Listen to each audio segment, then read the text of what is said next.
When managing multiple opportunities inside your system, you need to identify which ones meet your desired conditions, which are a priority, and which are special deals. We're glad to introduce a great organizational tool that allows you to color code your opportunities to make this easier. Let's check how to use it. Navigate to the Pipelines tab inside the Opportunities section and click the pencil icon.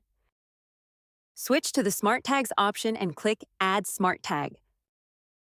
Add your tag's name and select a color for it. Then click Next, Add Rule. Set the rules for when the tag should be assigned to an opportunity. Lastly, click Save to set your smart tag.